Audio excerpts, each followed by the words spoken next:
following ways, like a best value. A best value is nothing but a worth for money.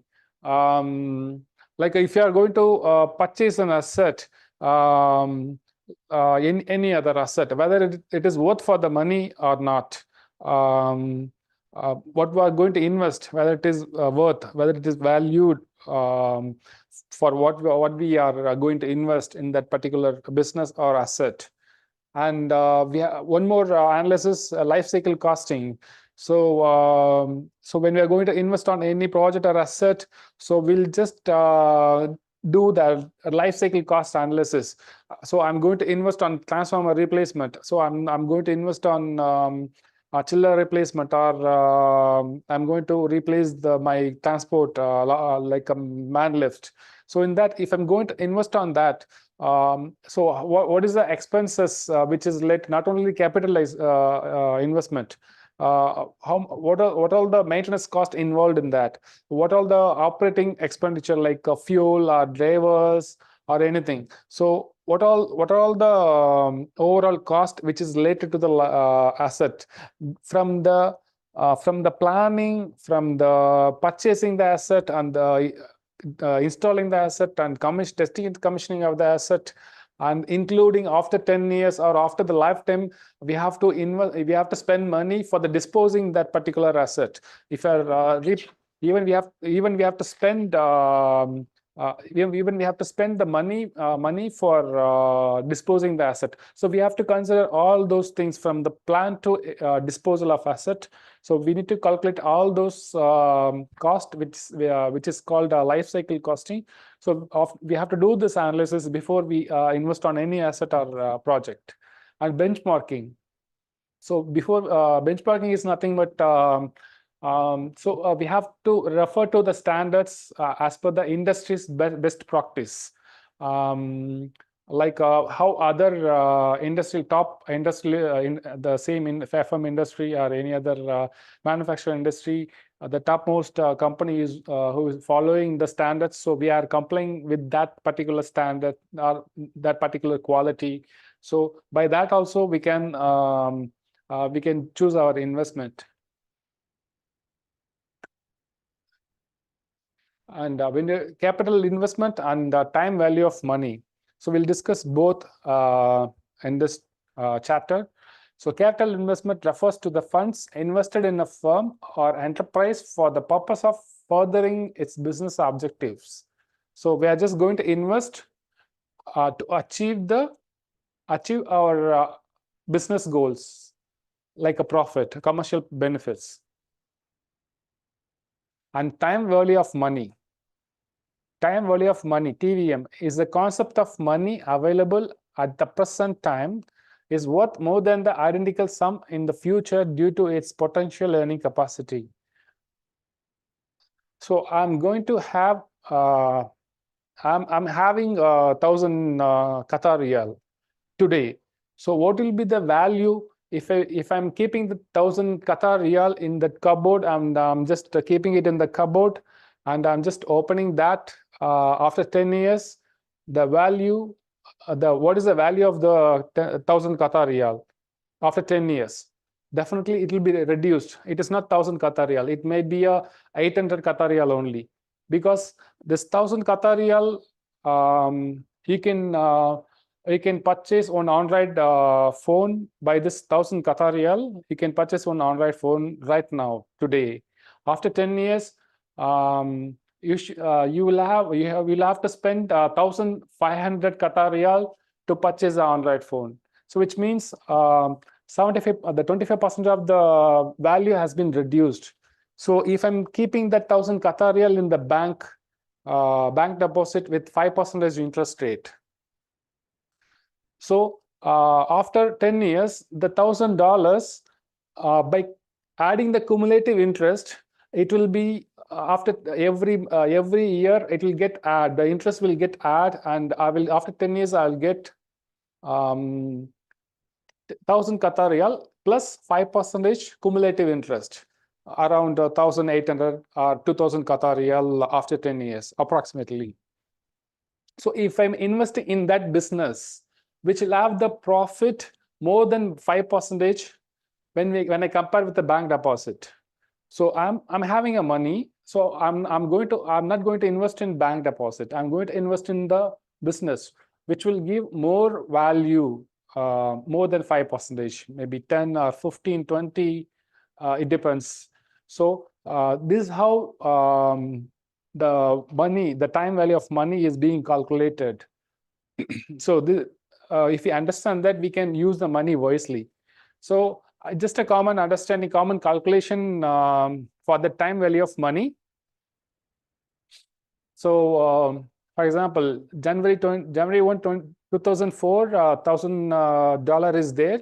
So 2005, it will be added with a 5% interest, which means 1,000 Qatar riyal into 0.5. 0.05 is interest rate. So when you add that, 50 Qatar riyal will be there. So 1,000 plus 50, 1,050 Qatar riyal. So it just P plus P into I.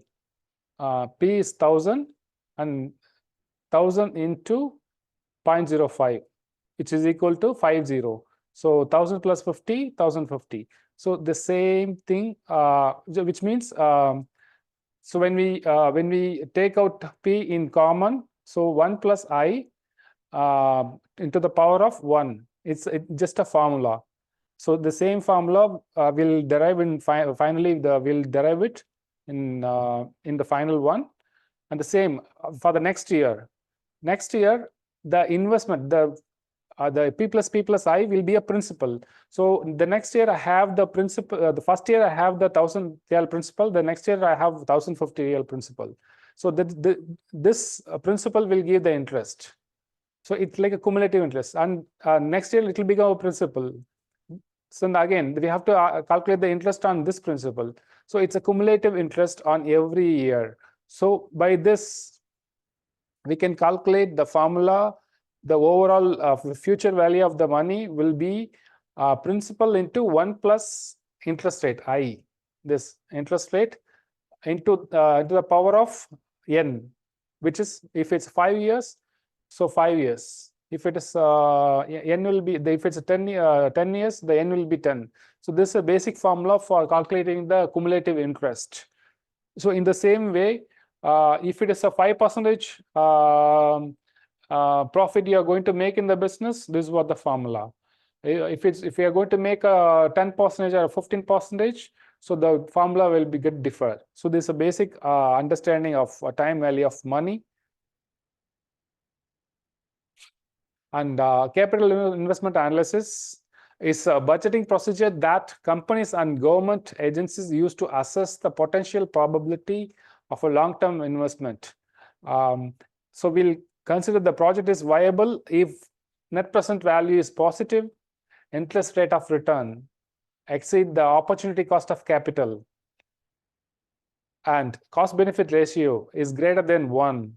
It's nothing but cost divided by expected benefit, expected commercial benefit, like cost spent and profit is a cost-benefit ratio, and a quick payback period.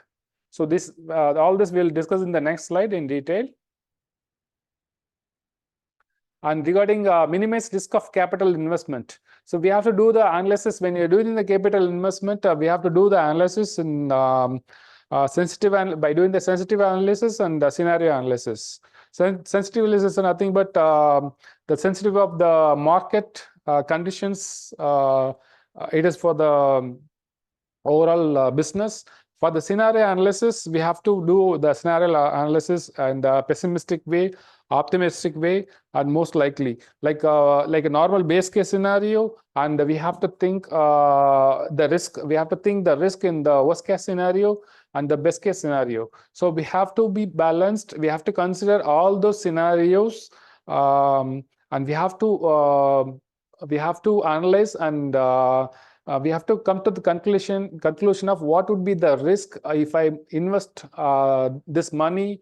So what will be the risk involved if I'm not get the profit as expected.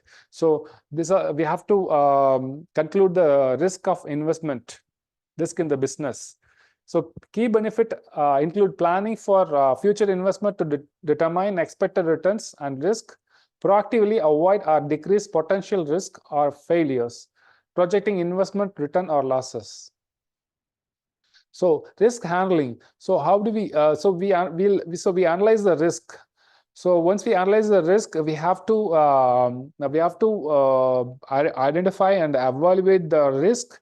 So once I identified and evaluated, so I have to imply the control measures to mitigate that risk or to avoid that risk. So instead of we can control the risk, instead of control we can avoid if we identify the risk in advance.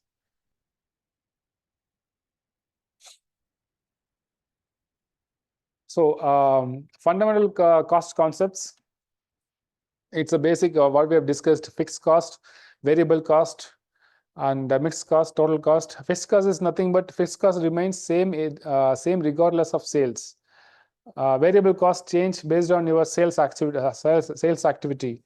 For example, as we explained in previous slides, fixed cost, even whatever the you are manufacturing 1,000 mobile chargers, the cost of the rental or leasing price for that manufacturing facility will be the same. The AC, what you are going to spend for the entire facility will be the same. The variable cost, if you are manufacturing instead of 1,000 mobile chargers, your mobile phones, you are manufacturing only 1,000. The manpower will be you can reduce the manpower as required as per the sales expectations. So this will be irrespective of what we are doing a business. If the overhead cost is fixed, which cannot be changed, will be the fixed cost. So if the cost is being changed as per our project, as per our core business, if it is getting varied, so it is a variable cost. So I've given an example before: fixed and variable cost. So and mixed cost is a cost that contain both fixed cost and the component and the variable cost component. Total cost, all the fixed and variable cost for the cost object. So we are going to talk about the cost object. So in that cost object, again, they're just refreshing this: what is variable and fixed. So in this cost object, so we'll just assign what are the direct and the indirect cost. Direct cost in indirect cost. Expenses that directly go into the producing goods or providing services, we have to book that value into the direct cost. If it's indirect cost, if it's irrelevant to the business, what we do, that will be the indirect. For example, so I'm just manufacturing mobile. So the direct labor, material, manufacturing supplies like materials, screens, keyboard, or anything. All those materials and labors and materials will become under direct cost. So it will be directly related to our core business, what we are doing, whether it's a facility management or not. So indirect cost is nothing but rental, utilities, and general office expenses. These are the indirect costs, which is not related to the core business what we are doing. So indirect cost is nothing but general business expenses that keep you operating.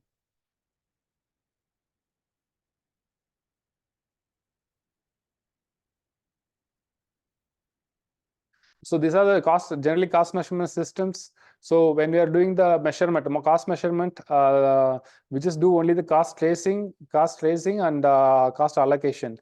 Direct cost will do the cost tracing. We can just track it as and when required. And allocation, the indirect cost, we cannot.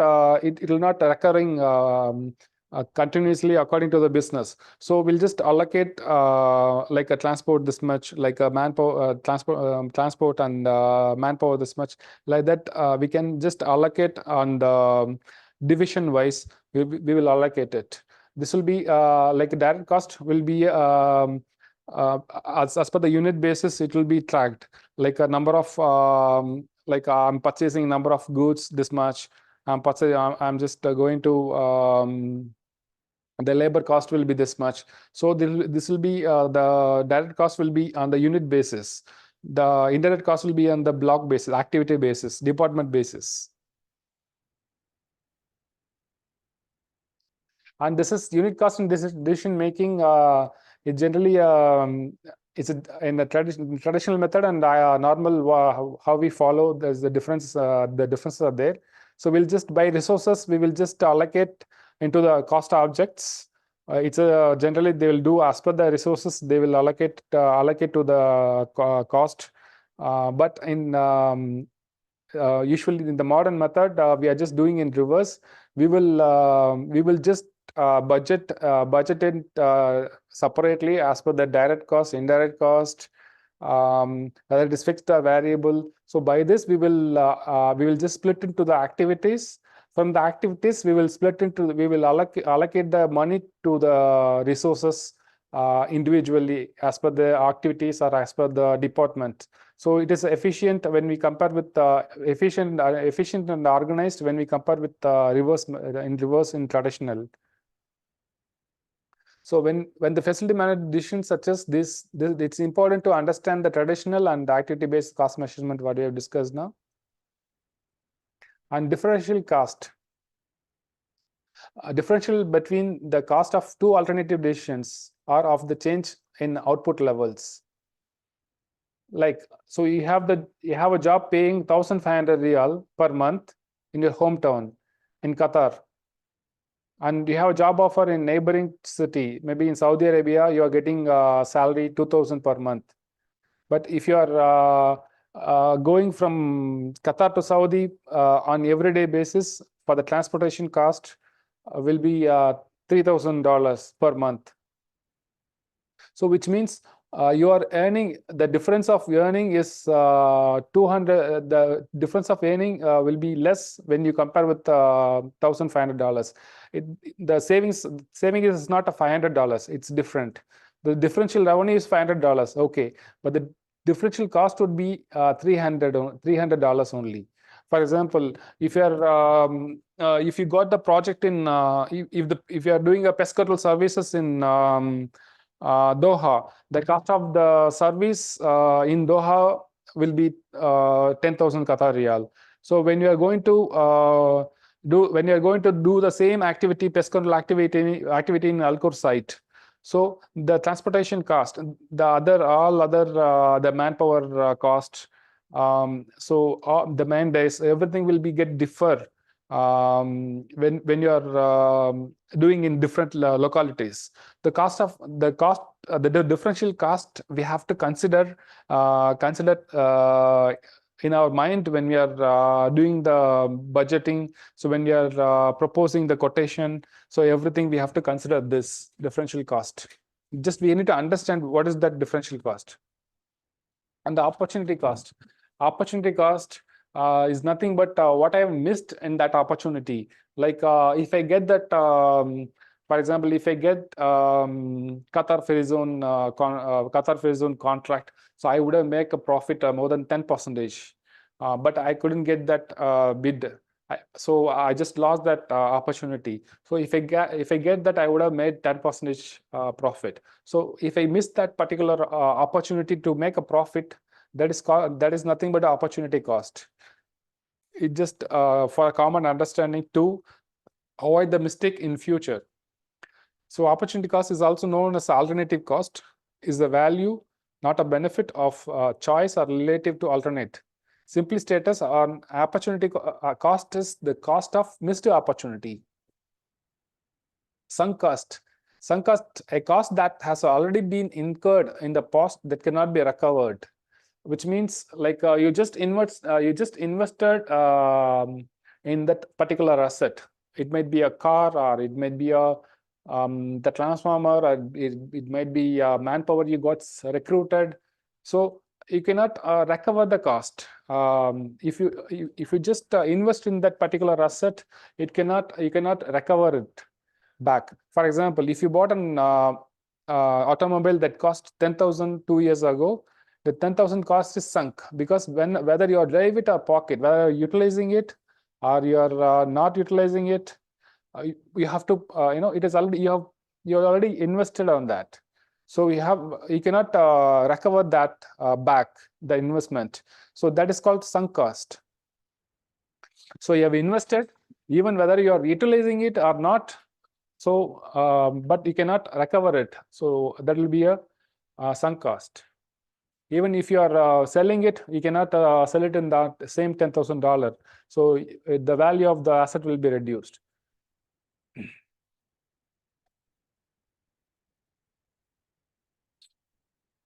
And how to analyze and interpret the financial statement.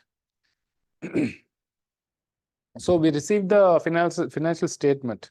So how do we understand? How do we read and understand, and we'll take the decision as per the financial statement.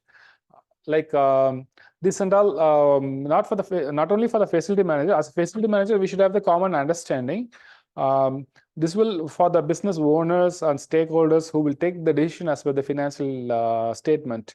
For example, if I'm going to the liquidity short-term debt ratio, the current ratio measures the company ability to pay off its current liabilities with its current assets such as cash, account receivable, or inventories. For example, so I'm having a liability. I have a 1,000 real. I have just borrowed from the bank. So that is 1,000 real is a liability, for example. So in the meanwhile, if I want to pay immediately that bank loan, do I have a cash in account, or do I have account receivables from the client pending invoice money to be credited by the client? Or if there is any other asset, I can liquidate it and I can pay back to the liability. So this is a comparison called this comparison will help us to do the business. It will help us to make a decision making in our for the business owners. For the current ratio is a liquidity ratio that measures whether or not a firm has enough resources to meet its short-term obligations. So the same liquid short-term debits is a repeating slide. Current ratio is nothing but a current asset and divided by current liability. For example, your asset, if your asset is more than your liability, you are doing good. So if the current asset is 6,000 real and the liability is 3,000 real, so when you are dividing this both two, so we'll get some ratio. So so this is a ratio they'll calculate. So if the ratio is high, so you are doing good business. Your asset is higher than your liabilities. If it is equal to 1, then both your asset and liability is equal. If it is less than 1, your business is not doing good. So this are simple terms. So they'll just monitor the business performance. And the asset test ratio is nothing but without the stocks. So we have the asset except share market, or except the shareholder partners. So what is our current asset and then current liability? So that is called asset test ratio. So current asset, less stocks, less equity, less share market. So by minus that, what is our current asset and current liabilities will be the asset test ratios. Just all the terms, just all the financial terms to understand, to analyze, and the business owner will make the decision accordingly. And stock turnover, the asset management ratio, which had stock turnover ratio, attempt to measure the firm's success in managing its asset to generate the sales. For example, stock turnover, the cost of sale, the difference between the cost of sales and average stock held is stock turnover. So when we divide both the cost of sales and average stock, you will just understand stock turnover. So if it's more than more than 10, you are doing good. The same probability ratios. It's used to like a margin. You will calculate the margin percentage, profitability margin percentage, gross profit divided by sales revenue. Gross profit is nothing but revenue minus expenses for that particular project. So you are getting revenue from the client and minus from how much you spent for that project. So you'll get that is called gross profit. So that gross profit divided by the revenue from the client. So if you divide both of this and to 100, so it will be a percentage. The margin, the profit margin percentage, you will receive it. So profit is 200,000, revenue is 800,000. So your ROC is 25%. This all just a formula. If you are getting any questions like that, you just understand, and you have to you'll have to choose the best answer, and you can just divide. You can have basic paper and pen to calculate it, and you can answer accordingly.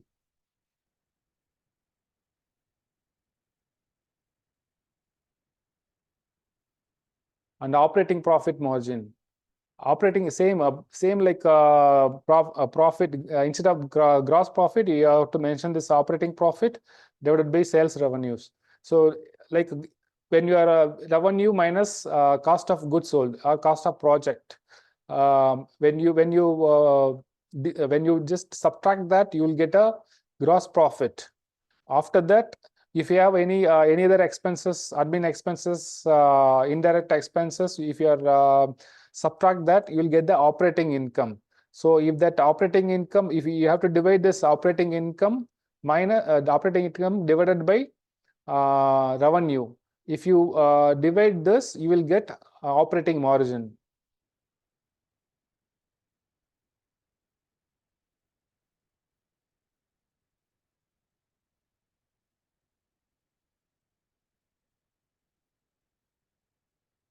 So this is operating profit. Operating profit is 437,500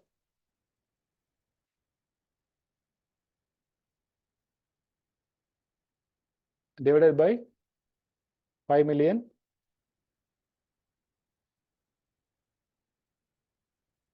So you'll get this, and into 100. So you'll get this 8.8%. So 8.8% is operating margin. So you have to calculate the gross profit margin.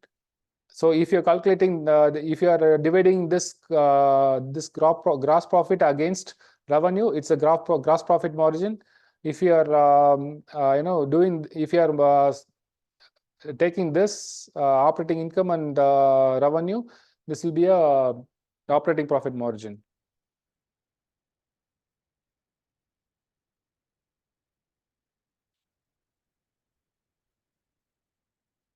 So as I explained you, so total revenue will be there, and cost of revenue.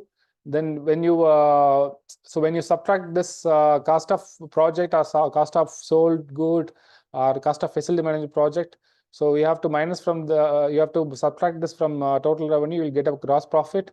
After the gross profit, all this indirect costs, administrative costs, R&D, or any other overhead cost, you have to subtract this. After that, you'll get operating income. After operating income, if you subtract, you will get you'll get again, if you are subtracting operating interest expense, income tax, you will not have anything. So after this, you will have all these expenses. If after you subtract everything, you will get a net income. So only you have to talk about gross profit, operating profit, and then net profit. So these are the three major things you need to understand. So gross profit is nothing but gross profit divided by revenue. So this is into 100. That is called a 44%. And operating profit means, so in that operating profit divided by revenue, so 22%. Net profit is net profit So why we have to divide into the gross, operating, net? So when you are doing this individually, net profit or gross profit, where we are lagging. So if you are good in gross profit, but you are bad in net profit, which means you spent more on the overhead cost, indirect expenses as more.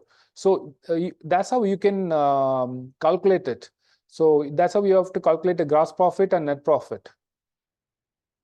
So even though you are making good margin, good profit in gross, but you are making you're not making good profit percentage in operating or net. So you have to try to reduce this indirect cost, administrative cost, any other overhead cost. You have to try to reduce it to achieve good net profit. So net profit margin is the percentage of the revenue left after all the expenses have been deducted from the sales.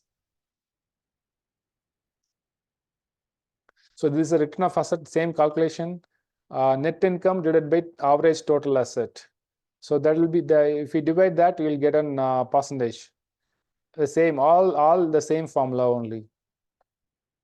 So return on asset is an indicator of how profitable the company is relative to total asset. So by this, owner can understand how the asset performance value is. And return on equity, the equity, what the shares in the share market, the owner has been got the investment from the share market. So net income, net overall income from the company, and average equity from the share market. If you divide that, you will get that return of equity, ROE. ROE is the measure of the profitability of a business in relation to the equity, also known as the net asset or asset minus liabilities.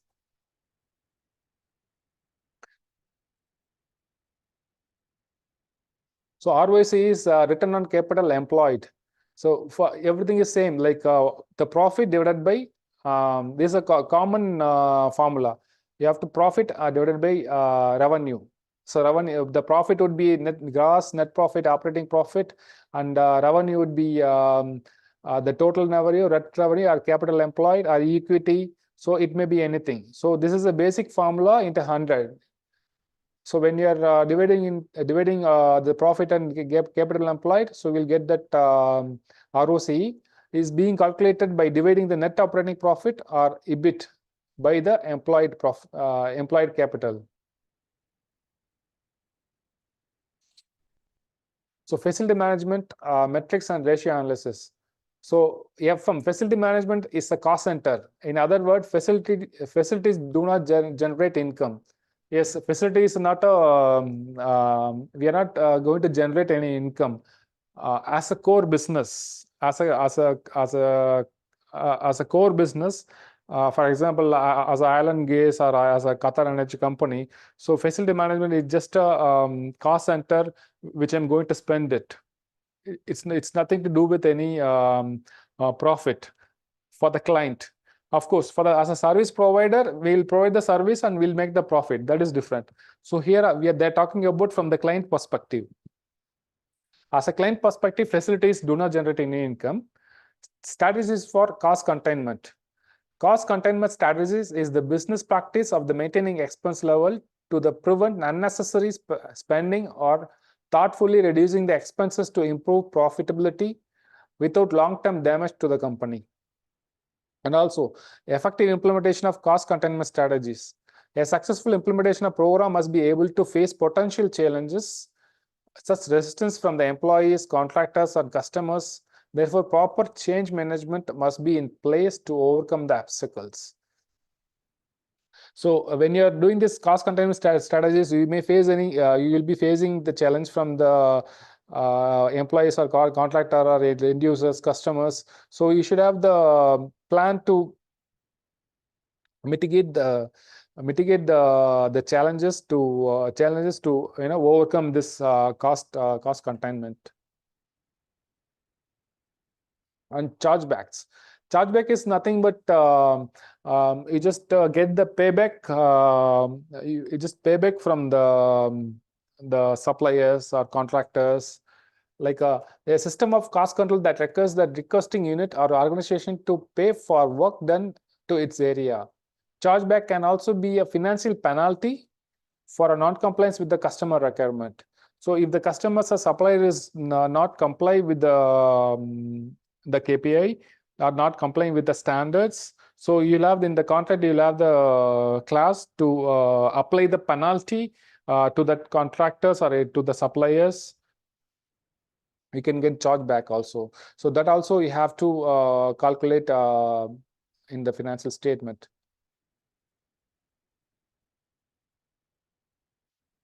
So after this, so here we completed the financial and business overview is completed. Here we are going to talk about procurement and purchase and contract one by one in each slide. So procurement procedures. What is the difference between procurement? What is the difference between procurement and purchase? Is it same? No, there are differences in both procurement and purchase or commercial. Procurement is the process of finding, agreeing terms, and acquiring goods or services or work from the external sources, often via tendering a competitive bidding process.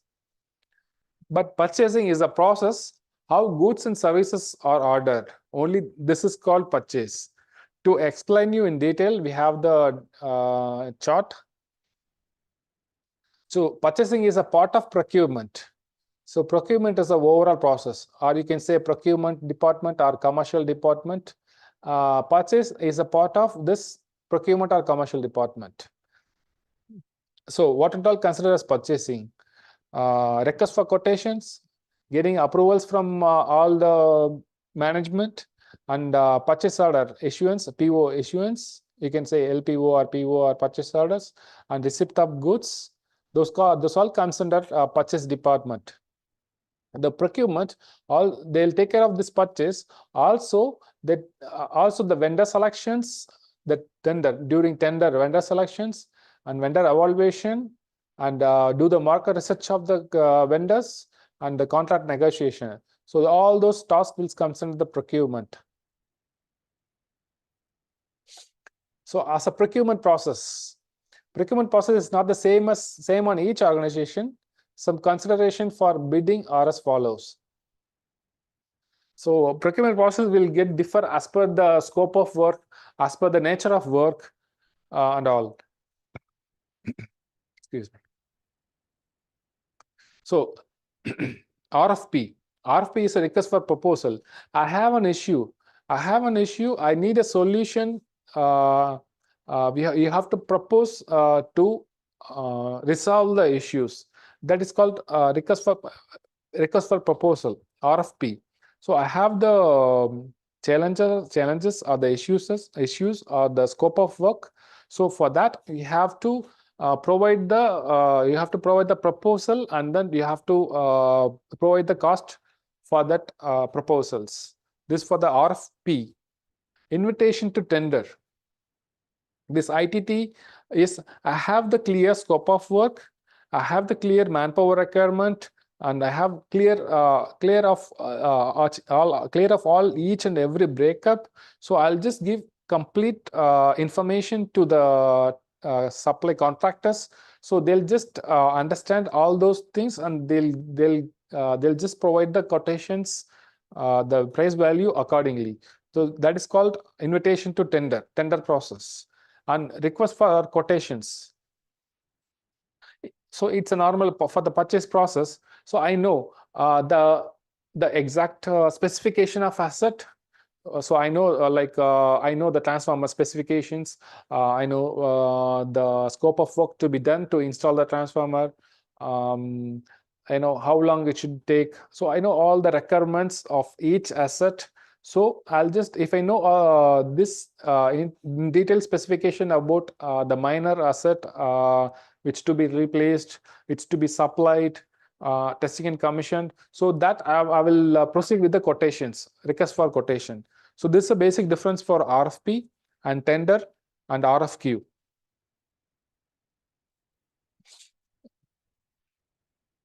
So we discussed this RFP and RFQ, IDT, and contracts may be awarded for the following factors. So once we receive the bidders, we will receive from many bidders. After that, we will choose. We will have the factors to choose the contractors. So we are not only going to choose the lowest bidder, lowest cost people, contractors. So also we have to consider other factors also. So lowest bidder and evaluated based on the money best value, whether it is worth for the money, even if they are the lowest bidder, whether they are worth for the money, they are providing the quality to match the to match the price. Is it worth for money or not? And the risk assessment.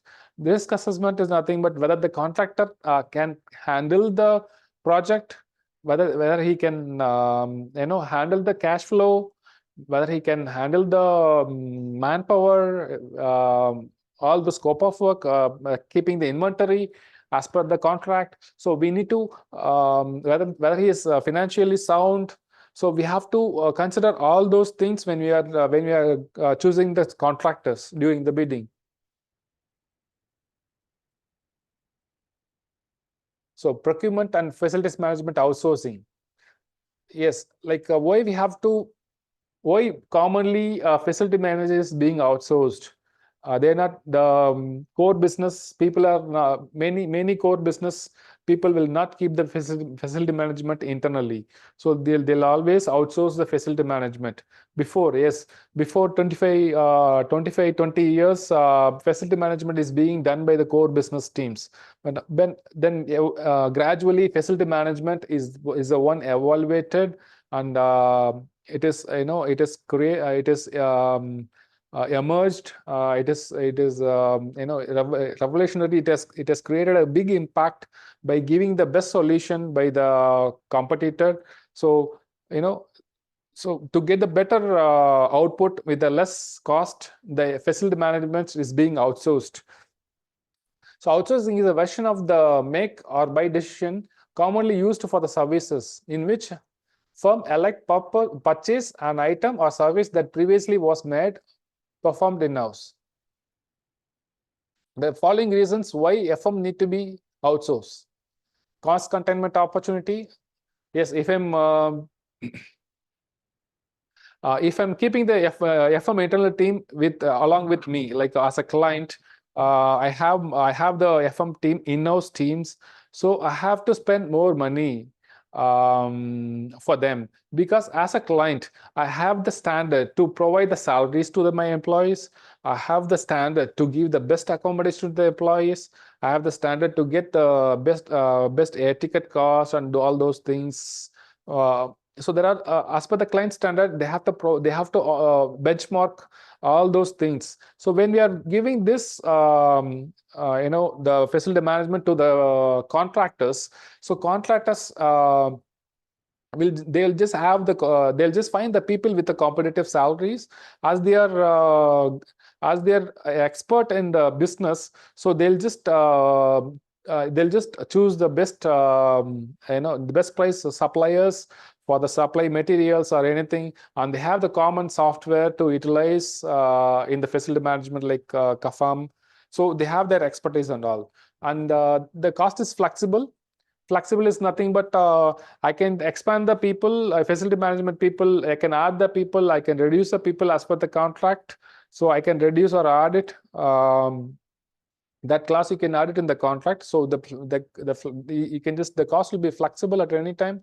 Flexible resources, you can just reduce or increase the resources, manpower as per the contract, and increase the capacity of services not available in-house. The opportunities for FM staffs, the qualified FM staff will be available from the FM company, and the outsource eliminates the capital investment.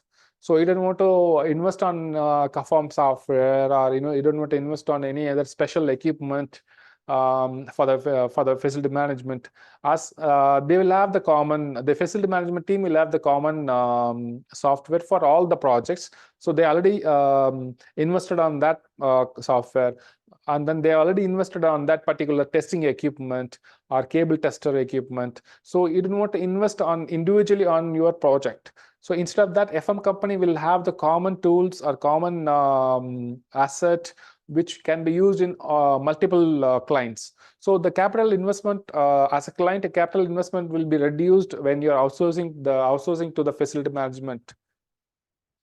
And outsourcing non-core function of the organization to allow to concentrate on expertise and resources available in-house.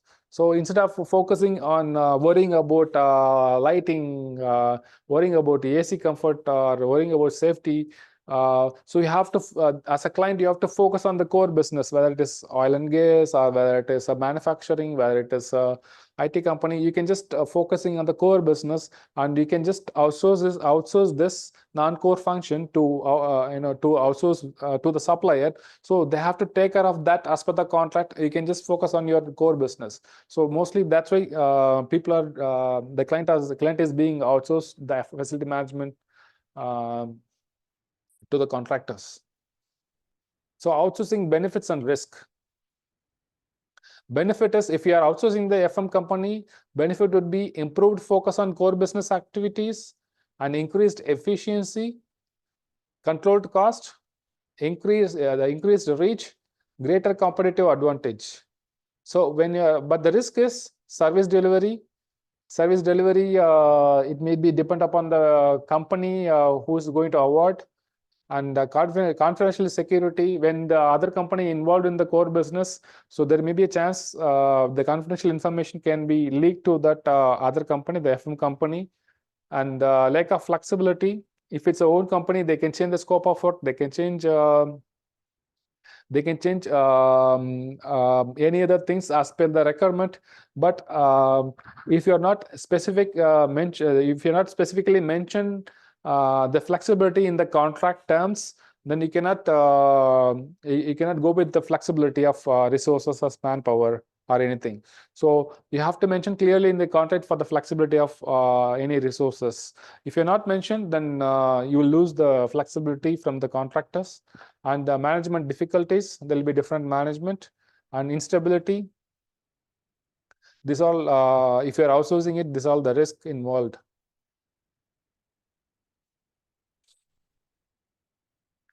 And contract and facility organization.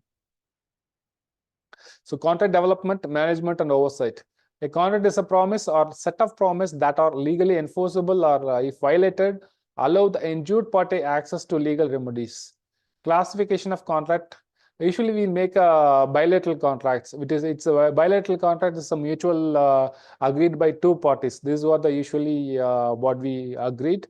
And express contract is not being used, and illegal contract, which is the contract term is if it's not matching with any compliance of any standards of Qatar, like that, it's an illegal contract. And implied contract is nothing but a verbal contract, verbal agreement between the both people. And the unilateral contract is a contract we'll speak about only with the it is a one time. It is given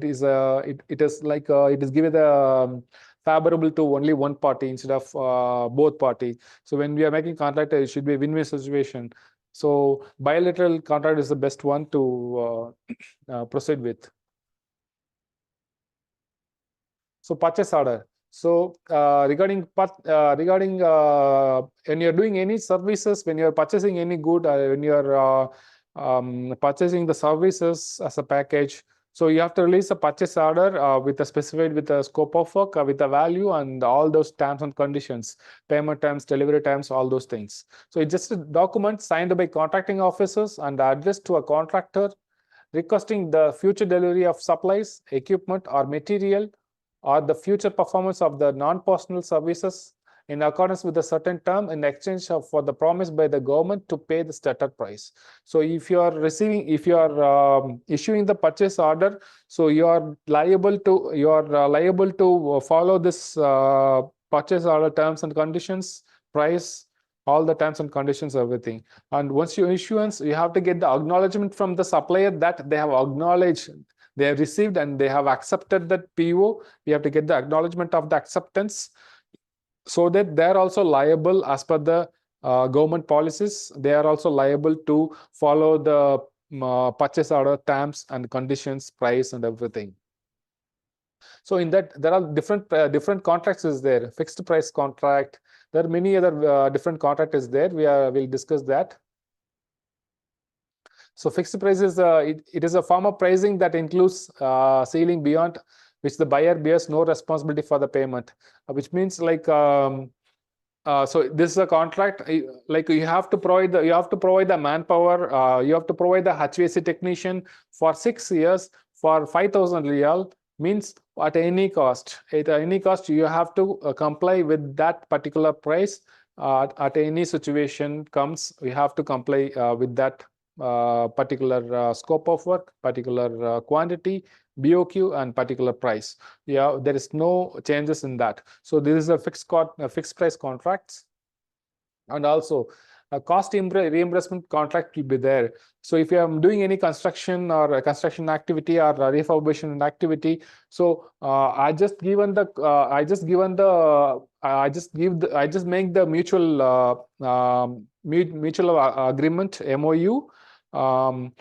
So I'll just have the mutual agreement that whatever the supplier is being spent for that particular activity, so I will just as a client I will just reimburse the particular cost which has been spent by the supplier.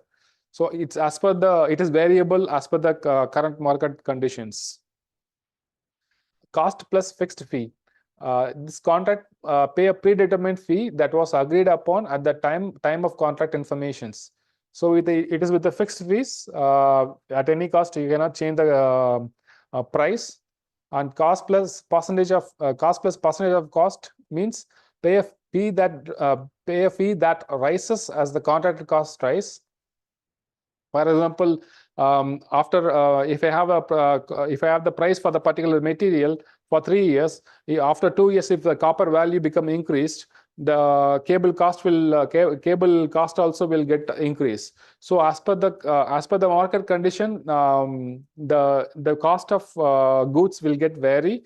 So we can have the terms and condition according to the market condition. So we can have the contract accordingly. And also cost plus award fees contract means like you can have we can make the contract if they are complying with the terms and conditions or scope of work KPI. So you can just reward them. You can just reward them if they're not compliance with this KPI or payment terms and contract terms. So you can just apply the penalty to them. So this is what the CPAF, cost plus award fee. Cost plus incentive fees. There is the same kind of performance. Have a contract larger fee awarded for the contract which meet or exceed the performance targets. So include any cost savings. So if they're performing outstanding, like they've made a cost savings. They've just complied all those things. They're exceeding the expectation. So we can have the incentive also in the you can add that part also in the contract. So other type of contract is there, indefinite delivery quantity, and the line type contracting, which means they'll have only for example, I need that light, I need the LED light. They'll just mention only one price, only one quantity, and 1,000 riyal. So they'll mention the price. So they'll just mention the quantity. They'll just mention the quantity one or no. But they will it'll for the fixed terms. For the 6 years, you have to deliver that. Material with that price for the 6 years with the indefinite quantity. I may need one price. I may need one light, or maybe I may need 10,000 lights within 6 years. So it will be an indefinite material contract, quantity contract, and national buy contract on the open book contract. Open book contract is nothing but as a client, I will have the access to their purchase process and financial process. So it's an open book contract, so that client will have the access to the supplier purchase process, finance process, to have the better understanding and have the mutual rapport. So it's like a genuine, keeping genuinity to the client. So the subcontractor has to agree to provide all those information, internal process to the client. This is an open book contract. And labor hour, time and materials, it means like it's just a labor contract. How many people you have to supply, how long it is, a 10 hours or 8 hours plus OT or 10 hours, and those kind of labor outsourcing contract. So those kind of contracts are there. And types of contract frauds. Frauds will happen in many ways. When you are choosing the contract fraud may take place in many forms. Cartels means maintaining high price and restricting competition. So they'll just make the high price, and they'll just try to restrict other people to participate. So they may do that malpractice, and they'll keep the high price, and they'll become a L1 to avoid the competition from other contractors. And collusion between personnel and agents. There may be misunderstanding between the one more agent or any people work as an agent to misuse the contract values.